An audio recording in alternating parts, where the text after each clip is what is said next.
Greetings, friends. Today, I am going to discuss on a topic that is very relevant, very important in today's circumstances.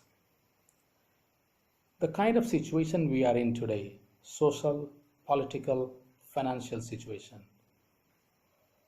it is not very healthy. It is not very constructive, positive, or hopeful.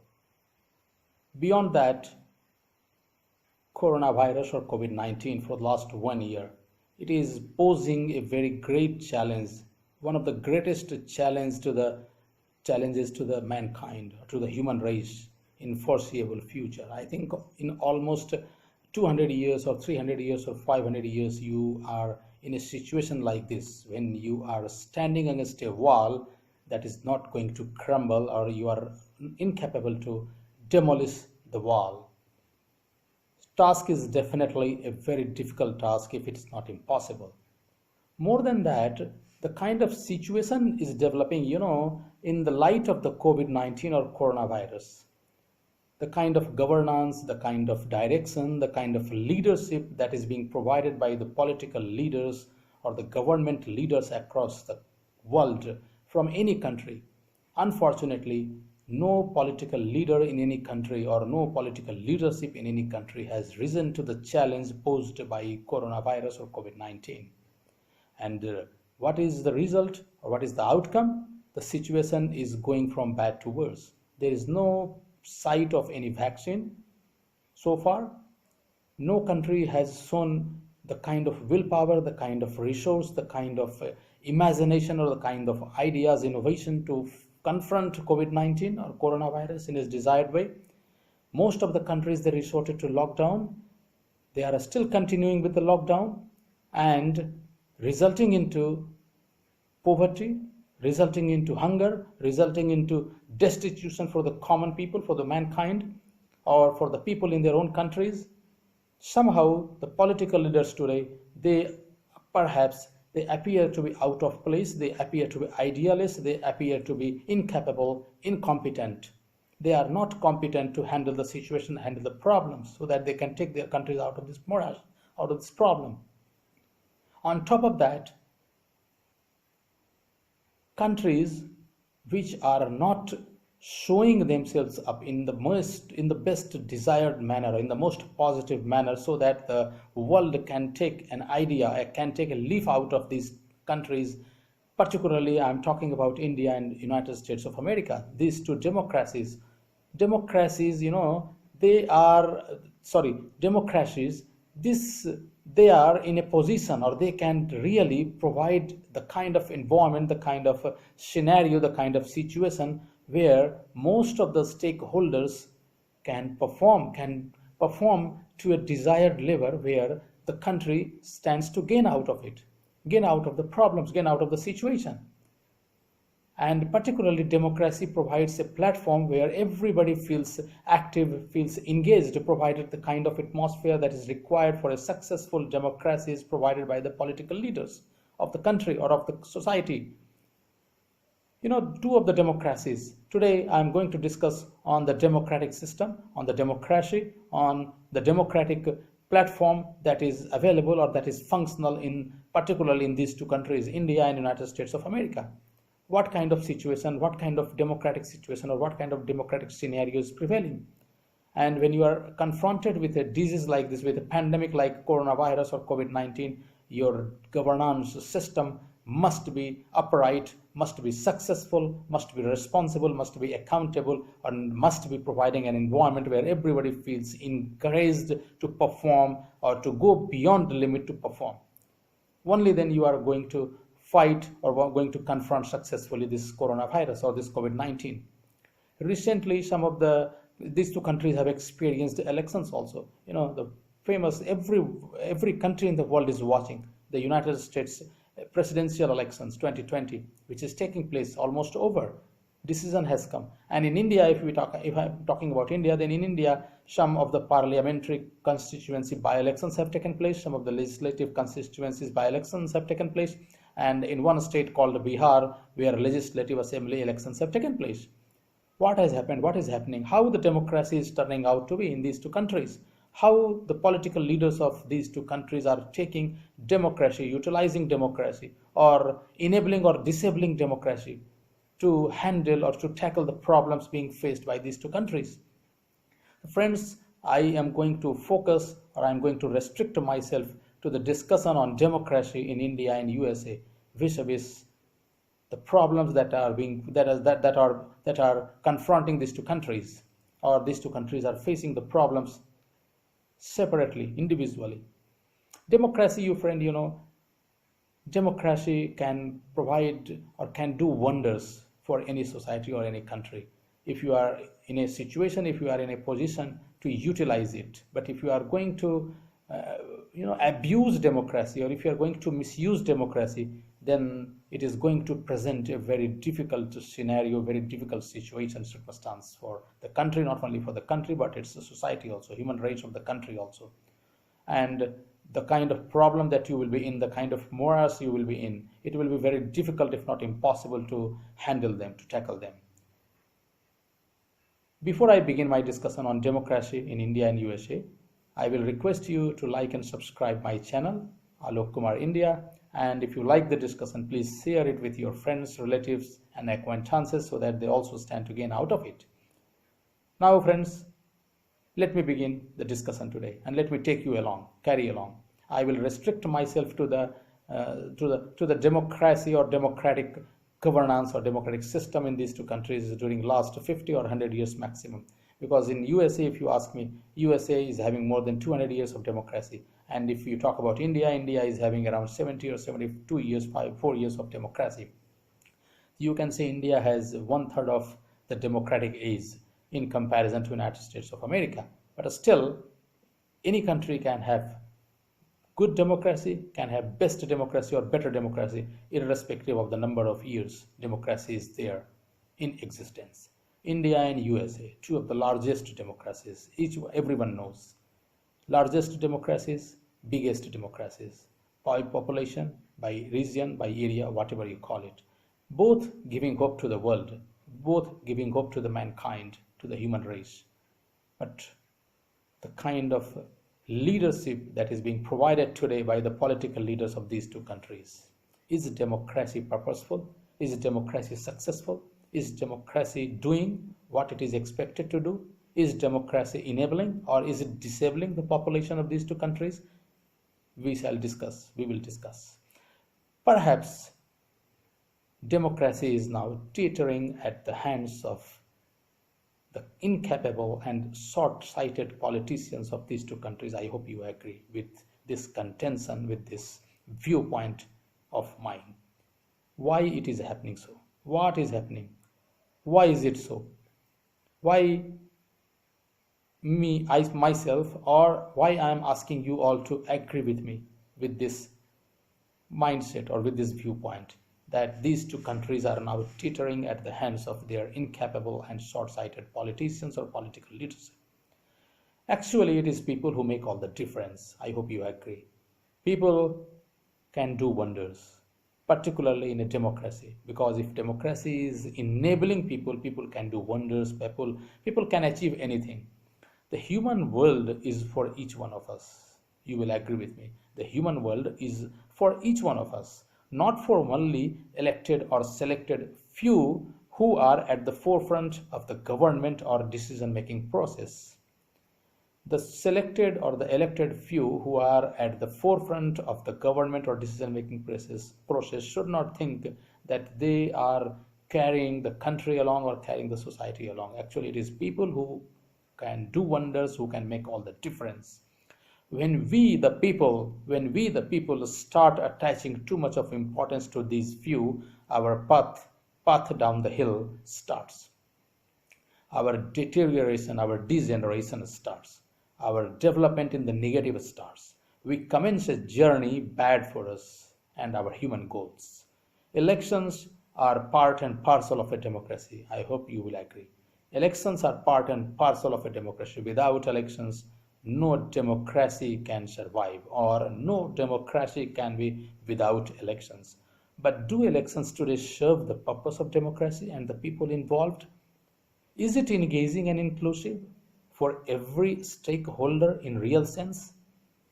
The saying goes for democracy. What is the saying? For the people, of the people, by the people. What does it mean?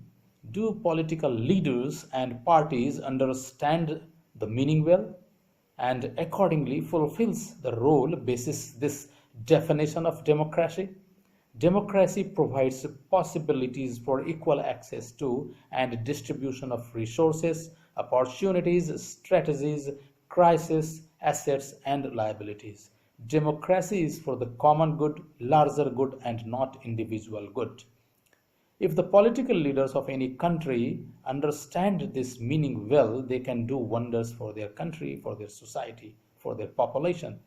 But most of the political leadership today across the world in any country perhaps appears to be too selfish, too self-centered. And that is why they are not attaching any importance to the common goodness or to the larger goodness. Rather, they are attaching most or maximum importance to the individual good. They are surviving for their own purpose, for their own self-interest, for their own interest. And that is why democracy, instead of providing possibilities, opportunities, it is failing in most of the countries. And perhaps that is what we are seeing or experiencing in these two countries also, who can be champions of democracy. Unless a democratic system ensures real participation of every stakeholder involved, no democracy will serve its purpose. Simultaneously, people need to be well informed with larger goals in mind. A country can expect to be flourishing and providing ample opportunities and possibilities to its population if these elements are taken into consideration. Any country can really provide the kind of platform to its population to perform to the maximum capacity possible so that the country stands to gain. The future generations also learn something out of the previous generations to be how purposeful for the society, how purposeful for the country, how effective for the country, how positive or positively active for the country. Now let us focus our discussion on democracy in India and USA. India and USA, if you ask me, these two countries are going through a very bad phase, if you ask me. The kind of democracy that we are experiencing about these two countries does not speak very high about the political leadership existing in these two countries or active in these two countries. Currently, the President Donald Trump, he is somehow taking United States of America down. Similarly, in India, for the last 2 or 3 years, the country is down the hill in terms of economic growth, in terms of social growth, in terms of spiritual growth, in terms of political growth, in every sense, all possible sense, whatever you call it, when it comes to doing an evaluation or introspection in vis-a-vis the human race or human population of the country or the society. Now let me focus the discussion on democracy in India and USA. And I'm going to focus, as I told you earlier also, I'm going to focus or I'm going to restrict myself on democracy during last 50 or 100 years, not beyond that. Otherwise, it will become too long, too lengthy, and there will be too much time consumed also. Is democracy enabling or disabling both the countries? Let us discuss the common points, highlights, and incapacities. Not only we will discuss the common points, we will discuss the highlights also, and we will discuss the incapacities also. United States of America. The kind of democracy that you can experience in the country, in USA particularly, it is simply superb. And when I am going to discuss about democracy in USA, I will split it into two parts, pre-2016 and post-2016.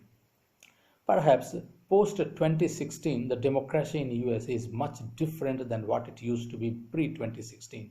Pre-2016, democracy in USA was, if not 100%, measurably it was fulfilling its purpose. You can be happy about the progress of democracy in USA pre-2016. Post-2016, it doesn't speak very high about the political leadership. It doesn't speak very high about the democracy in the United States of America. Democracy in USA is both enterprising and encouraging. That is why I am going to split it into two parts, pre-2016 and post-2016. Democracy in USA is both enterprising and encouraging. Even if it is not complete, if you don't agree with me that it is complete or 100% successful, let me agree with your viewpoint also, that even if it is not complete, it is near complete. You can say it is nearer to complete democracy. It works mostly as enablers, even now also, but pre 2016 definitely it was working as enablers. It provided the US citizens room for opportunities. It provides the US citizens room for opportunities and possibilities to express their opinion in the most profound way. One can experience democracy in most effective way in USA only. If you really want to experience democracy, be in USA. Try to visit USA, and then you will understand firsthand. You will have no vicarious experience, you will have first-hand experience. Despite its drawbacks, democracy has or had largely been an enabling and uniting force till Donald Trump appeared in the scene or became a president in 2016. Pre-2016, democracy in USA. Democracy was mostly an enabler in USA. Disabler nature or role was not promoted or was not experienced. People do not fear the government while holding protest for any cause or any issue. People were not fearful of anything, neither the government nor anything else, while they were holding protests for any issue or for any problem or any cause.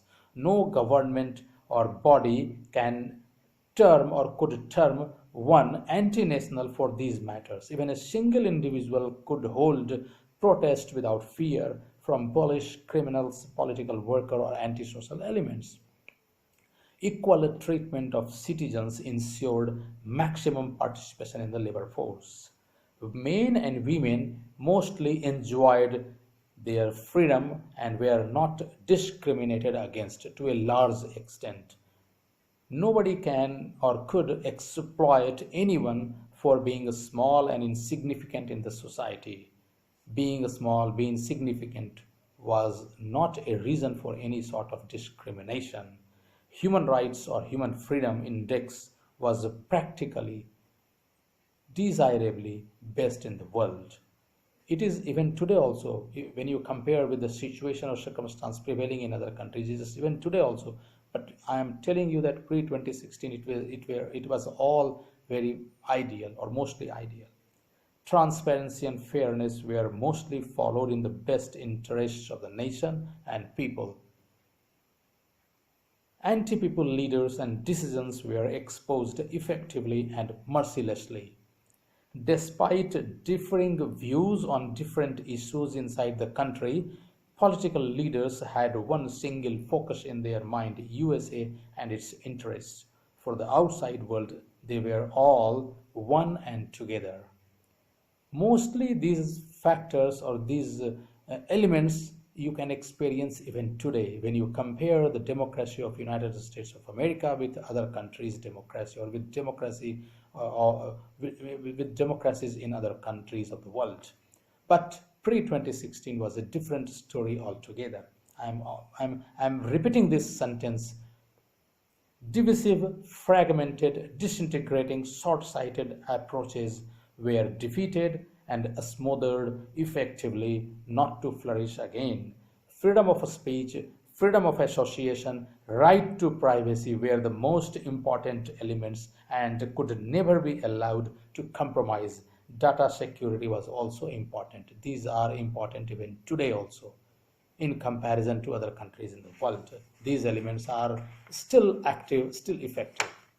Media of all kinds, newsprint and electronic media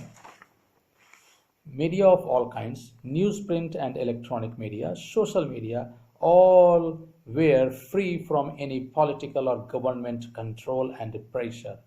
Today also they are mostly free. They are mostly not in control of the government, but still they are guided or misguided by certain or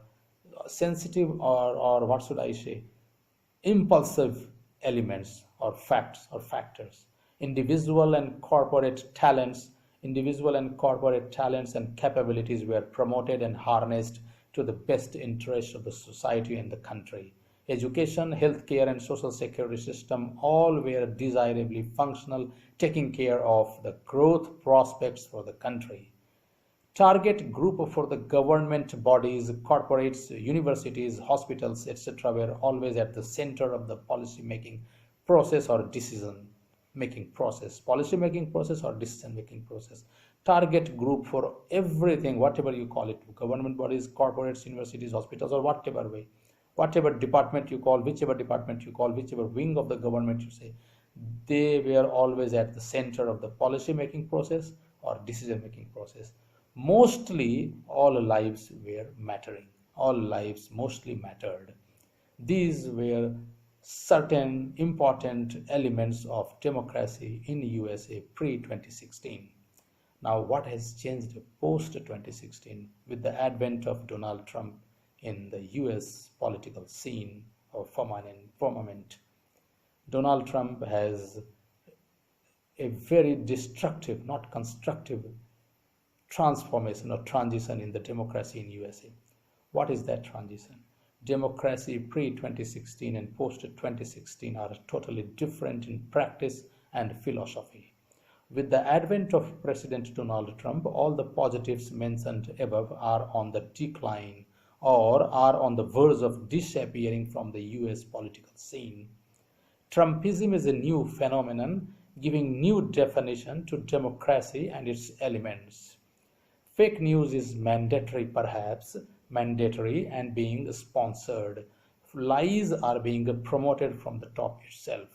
When government authorities or when the top most person in the government, if the lies or the fake news are being sponsored, are being promoted from the top, then what is left? Where will the truth be? Truth has to disappear. Fortunately, that is, see, in the beginning only I told you it is people who make all the difference. Many of the achievements on the democratic front are almost compromised. US society is dangerously divided today. Leaders and citizens inimical to the ideas of Donald Trump are being touted as less patriotic. This is very, very unfortunate that people or political leaders who talk opposite to the ideas of Donald Trump, they are being presented or they are being touted as less patriotic. Violence has definitely picked up. Discrimination on sex, color, ideology has picked up. Some lives do not matter or perhaps have started to matter less in the US society. President himself is accusing opposition or others of voters fraud and voting irregularities. Just imagine the state of the mindset of common citizens who are powerless ordinary citizens. In a country, if a president or prime minister, he or she starts talking about voting irregularities or voters fraud, you can imagine what the hell the common people should talk. When the most powerful person in a country is talking like this nonsense, actually he is responsible for implementing the rule of law, but he himself or she himself herself, if she herself or he himself is talking all this nonsense, then what will happen to the powerless? What will happen to the destitute? What will happen to the common people, ordinary people? Where they will go to complain against anything like this or any other problem or any other irregularity or discrimination? Where will they go and complain? A really sordid, sorry state of affairs.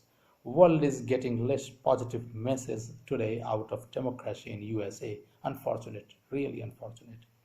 This is the state of affairs, political affairs in the country. So far as United States of America is concerned, USA is concerned, Donald Trump is perhaps representing all the negative, all the pessimistic things related to United States of America today. Now let me begin the discussion on India or democracy in India. Indian democracy also is not going through a very positive, constructive phase. The political leadership in India somehow wants a democracy that serves their purpose, that doesn't serve the national purpose, their individual or their self-centered interests should be served by the democracy in India. This is one and only goal of the political leadership in the country.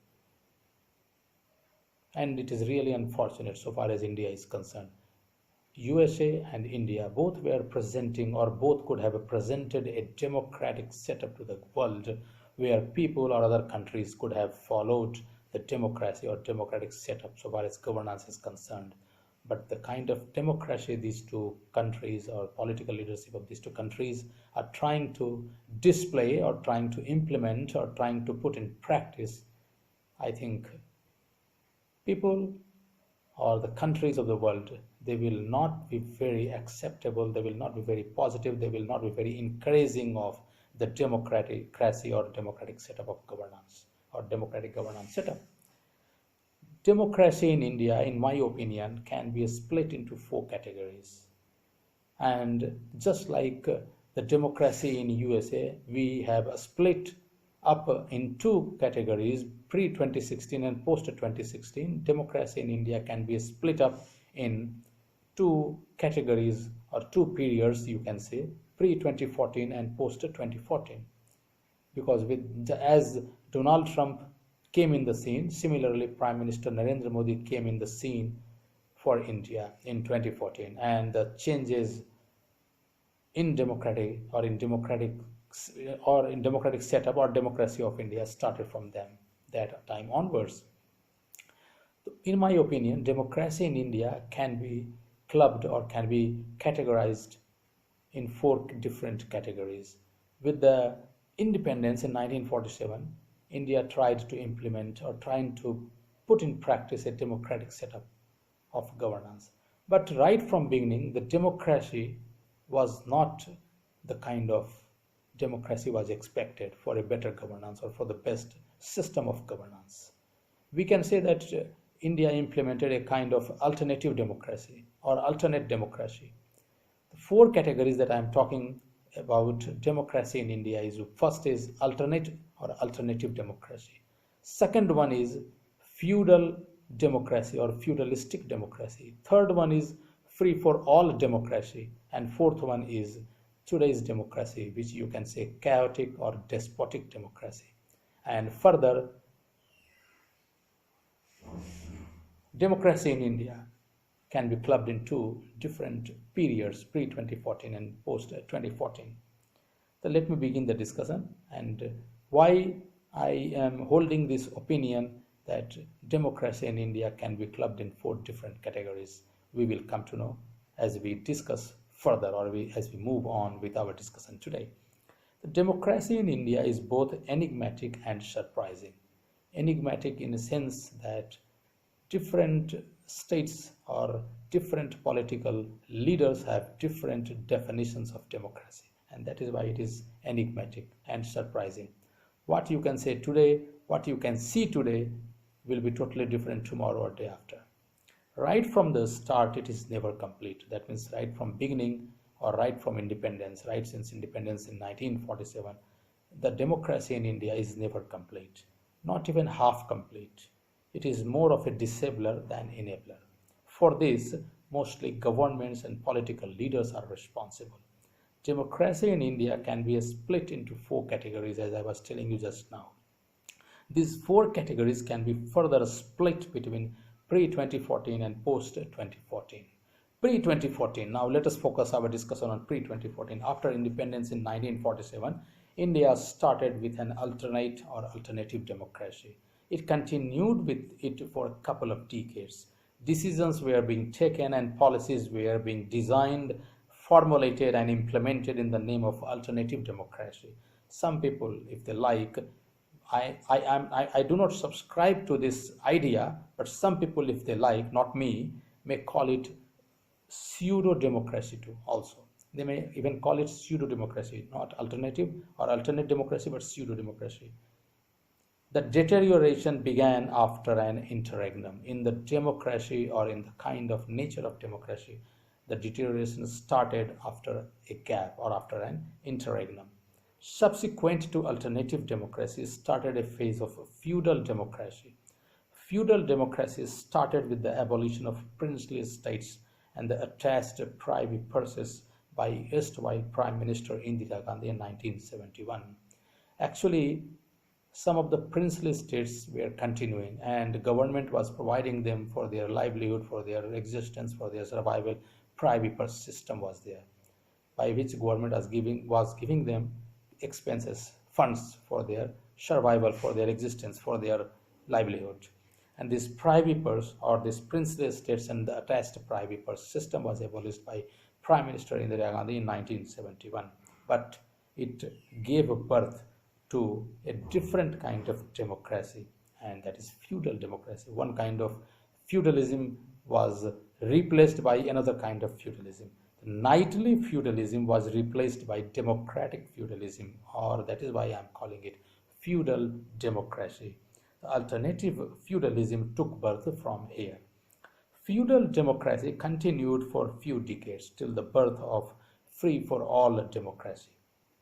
Free for all democracy gave birth to coalition governments, ensuring chain of failures and almost nil accountability and responsibility.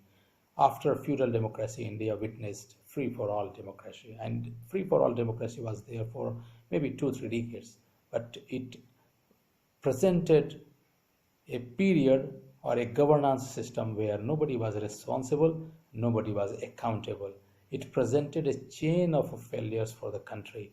The country or the nation, India, further deteriorated on the path of growth, development in all possible sense, in all practical sense, in all technical sense also. Economic growth, economic progress, social progress, political progress, spiritual progress, in all possible terms, India witnessed a very bad phase, and that is why I'm calling it a chain of failures started with the free for all democracy.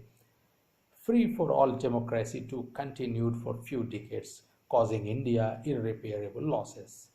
These are all happening, or these were all happening pre-2014.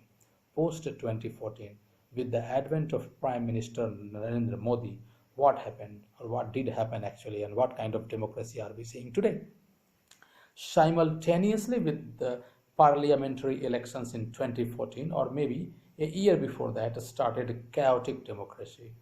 Prime Minister Narendra Modi is the champion or hero of chaotic or despotic democracy. Chaotic or despotic democracy is not only alive but also going strong with all-round deterioration in the country. The country is experiencing problems on all fronts, pushing it to a point of no return. India appears menacingly shrouded under dangerous dark clouds. Actually, if you see the history of India, or the progress or the path of progress in India, or the history or the or the or the or how the country has traveled during last 70-75 years since independence, if you see the kind of problems or crisis India was seeing or experiencing, none of them have been solved.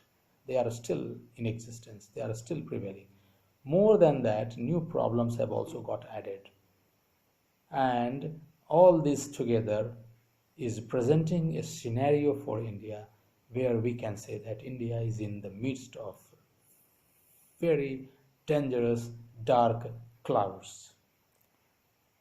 All constitutional bodies are almost dead, compromised, and oblique or neutralized. Legislature, executive, and judiciary all have lost their reason, value, and purpose. They are falling short of their purpose, they are falling short of the role that they are desired or they are required to play. Crises or problems existing since independence have all grown up in size, character, intensity, giving no hope of any solutions by the political leaders. New pernicious ones have also got added during the journey from 1947 to 2020. The problems that were existing, they are still existing. On top of that, new problems have also got added, and all this together is really making the life difficult for India and Indians, everyone. All good things attached to democracy, all good things attached to democracy that we see or experience happening in USA are missing in today's India. India never sincerely tried to arrange, ensure, or provide a near complete or half complete democracy, except elections every 5 years. There is no other crowning glory attached to democracy in India. This is a very sorry statement on democracy in India. This is a very negative statement on democracy in India. Except elections every 5 years, there is no other crowning glory attached to democracy in India. India propounded the theory of Vasudhaiva Kutumbakam, entire world is one family. Indians and India always believed in this theory, Vasudhaiva Kutumbakam, entire world is one family. And what Indians do? But Indians always look for individual good and not common larger good. Despite believing in the theory that Vasudhaiva Kutumbakam, that entire world is one family, most of the Indians are always looking for individual good, for their self-centered, for their own interests, and they do not believe in common good, larger good. They are not actively engaged in common good, larger good. Indians are a hypocrite lot. Unfortunate to say this, but perhaps you will agree with my statement. What President Donald Trump is for USA, Prime Minister Narendra Modi is for India. Both represent disabling and negative aspects about democracy and democratic values, although they flourished and reaped benefits because of its values and missions, cultures, whatever you call it, because of its values, because of its reasons. Both are absolute disablers, both are absolute spoilers. Rule of law is no more applicable. Rule by law, or you can say rule by Jungle Raj, appears to be applicable or in existence. You will agree with me because if you see, as I was telling you in the beginning, presidential elections took place in the United States of America. Despite losing the election, Donald Trump is not in a mood to relinquish the post that he is holding. He is not going to surrender the power to the new president-elect Joe Biden. This is really unfortunate. If you do not believe in the system, if you do not believe in the governance, if you do not believe in the country that you are active, if you are not respecting the citizens of the country, population of the country with a history of almost 250 years of democracy, that means you are not only a despot, you are not only a pessimistic, or you are not only a negative person, you are not only what should I say, a Sam. You do not respect the country, you do not respect the population, you do not respect the system also of the country. Actually, he should immediately surrender the post. He should immediately allow Joe Biden to have his transition team well placed to take care of not only the problems on different fronts that USA is facing, rather it will allow Joe Biden's transition team to confront COVID-19 also, coronavirus also, so that the deaths can be stopped and the country can be able or could be able to fight coronavirus in the desired manner, in the required way also. Similarly, if you see India, in India, Prime Minister Narendra Modi, since he came to power in 2014, by hook or by crook, he always wants to win the elections at any cost. At the cost of the country, at the cost of the population, at the cost of the growth, at the cost of the progress of the state or the country. And that is why if you see the growth prospects, or if you see the growth journey or trajectory of the country during last 6 years, the country is going from bad to worse. There is no economic progress, there is no economic growth. People are falling into poverty. People are having no employment. People are having hunger. People are dying of hunger. People are becoming destitute. The healthcare system, the education system, everything has collapsed. It is not that Prime Minister Narendra Modi alone is responsible. Earlier governments also have added to the situation that we are experiencing or seeing today. But it is always the last nail in the coffin. It is always the last nail in the coffin that is remembered forever.